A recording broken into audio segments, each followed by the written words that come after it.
బలహీన వర్గాల రిజర్వేషన్లు ఎత్తేసి ఈరోజు పేద వర్గాలను దెబ్బతీసి కార్పొరేట్ కంపెనీలకు అదానీలకు అంబానీలకు ఈ దేశాన్ని అంబాలనే కుట్ర జరుగుతున్నది.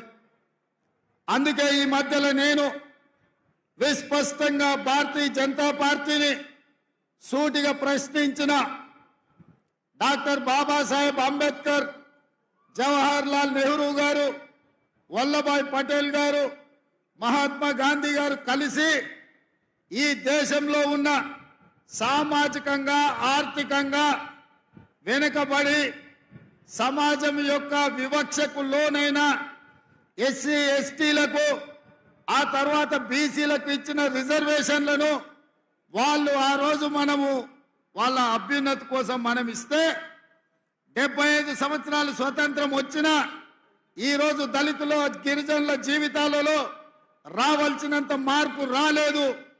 బలహీన వర్గాలకు రావాల్సిన అవకాశాలు రాలేదు.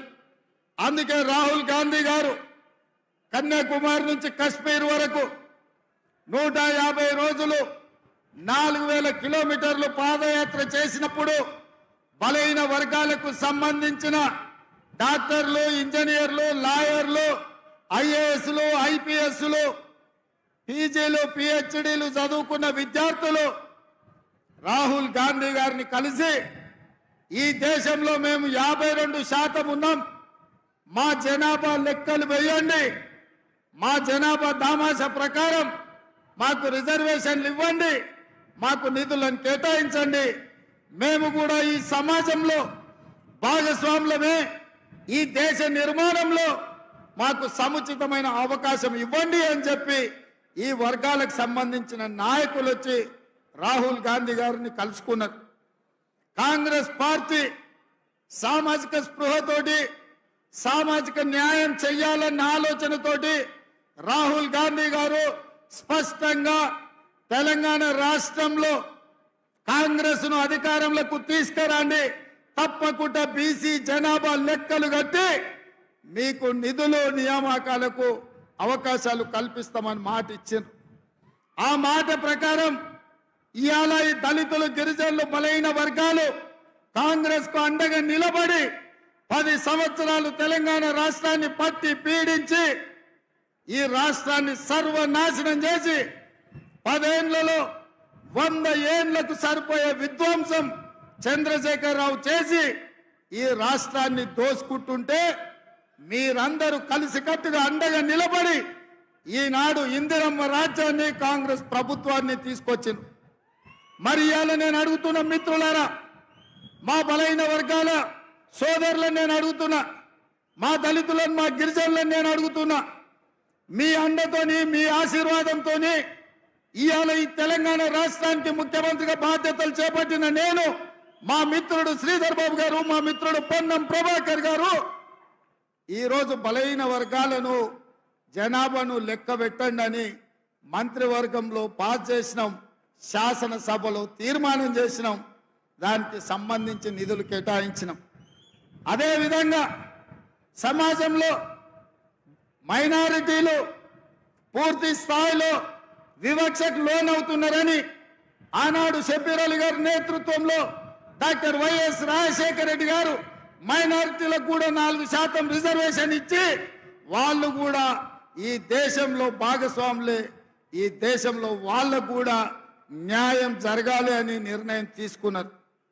ఇట్లా కాంగ్రెస్ పార్టీ దళితులు, గిరిజనులు, బలహీన వర్గాలు, మైనారిటీలకు రిజర్వేషన్లు ఇచ్చి నిధులు కేటాయించి వాళ్ళ అభ్యున్నతి కోసం పనిచేయాలనుకుంటుంటే ఇవాళ బీజేపీ కుట్ర చేస్తున్న సోదరులారా, ఆ కుట్ర ఏంటంటే చూసి ఉంటారు మీరు మోడీ గారి ఉపన్యాసాలు.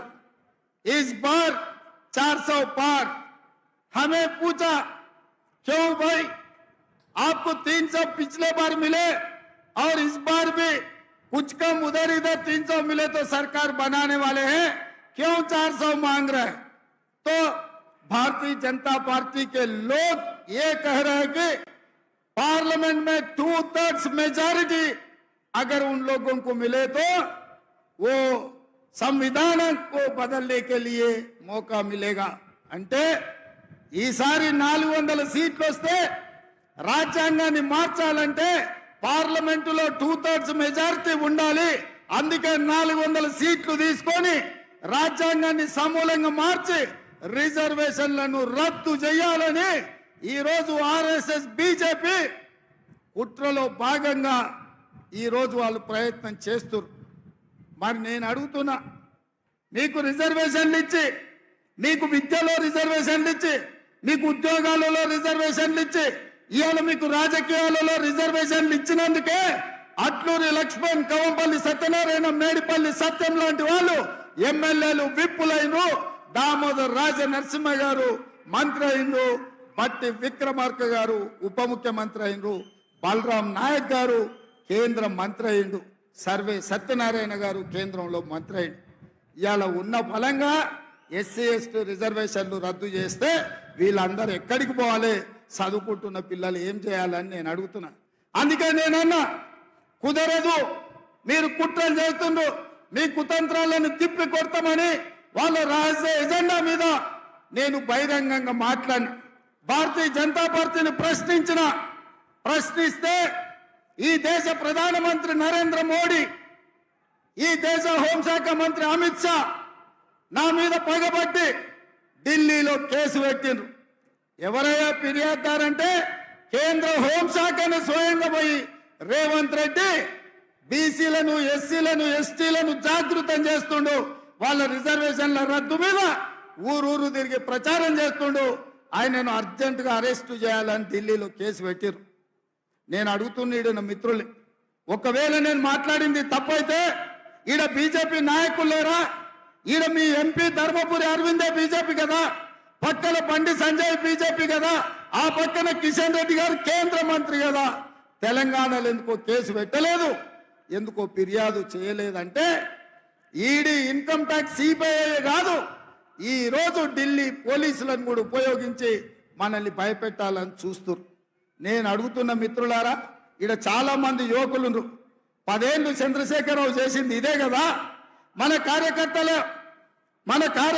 ఆస్తులు ధ్వంసం చేసిండు, అక్రమ కేసులు పెట్టిండు, హత్యలు చేయించిండు. అయినా కార్యకర్తలు ఎవరు చంద్రశేఖరరావుకు లొంగలేదు. తిరగబడి చంద్రశేఖరరావును బొందబెట్టిరు మొన్న జరిగిన డిసెంబర్ ఎన్నికల్లో. కేసులకు భయపడతామా సోదరులారా? మీ సోదరుడు మీ రేవంత్ అన్న కేసులకు భయపడతాడా?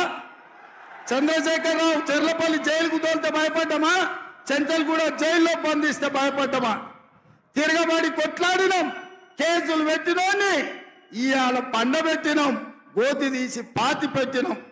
నేను అదే మాట చెప్పదలుచుకున్న బీజేపీ నాయకులకు, మీరు ఢిల్లీలో పోలీసులు ఉండొచ్చు, ఈడీ ఉండొచ్చు, ఇన్కమ్ ట్యాక్స్ ఉండొచ్చు, సిబిఐ ఉండొచ్చు, మీ దగ్గర, నా దగ్గర 4 కోట్ల తెలంగాణ ప్రజలను, 50 లక్షల తెలంగాణ యువకులు ఉన్నారు. ఈ 50 లక్షల తెలంగాణ యువకులతోనే తెలంగాణకు పట్టిన దరిద్రం, చీడను, పీడను చంద్రశేఖరరావును వదిలించినాం. మా వాళ్ళ దెబ్బకు చంద్రశేఖరరావు నడుము ఇరిగి బోర్ల బొక్కలు వాడి బొక్కలు ఇరిగి బోర్ల పడ్డాడు. మరి ఇవాళ గుజరాత్ నుంచి వాళ్ళిద్దరు కూడా బయలుదేరి నిన్నటికి నిన్న మోడీ గారు వచ్చారు.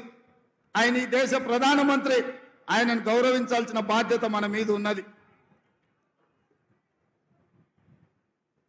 ఒక ప్రధానమంత్రిగా, వయసులో పెద్దవాడిగా, 13 సంవత్సరాలు ముఖ్యమంత్రిగా, 10 సంవత్సరాలు ప్రధానమంత్రిగా చేసిన నరేంద్ర మోడీ గారిని, వయసులో చిన్నవాడిని, మొదటిసారి ముఖ్యమంత్రి అయిన వాడిని తప్పకుండా వారిని గౌరవిస్తా, వారు ఎదురు పడితే నమస్కారం కూడా పెడతా. కానీ నరేంద్ర మోడీ గారు ఈ దేశ ప్రధానమంత్రిగా కాకుండా గుజరాత్ వాడిగా తెలంగాణకు వచ్చి తెలంగాణలో మనల్ని తిట్టిండు, మనల్ని శాపించిండు, మనల్ని దెబ్బతీయాలని కుట్ర చేస్తున్నాడు. ఎవరైనా ఎన్నికలప్పుడు వస్తే ఈ ప్రాంతానికి ఏమి ఇస్తారో, ఈ ప్రాంతానికి ఏం తెస్తారో చెప్పాలి. ఇవాళ నిన్న అది చెప్పలేదు. గతంలో కాంగ్రెస్ పార్టీ బయ్యారం ఉక్కు కర్మాగారం ఇచ్చింది, దాన్ని రద్దు చేసిండు. రైల్వే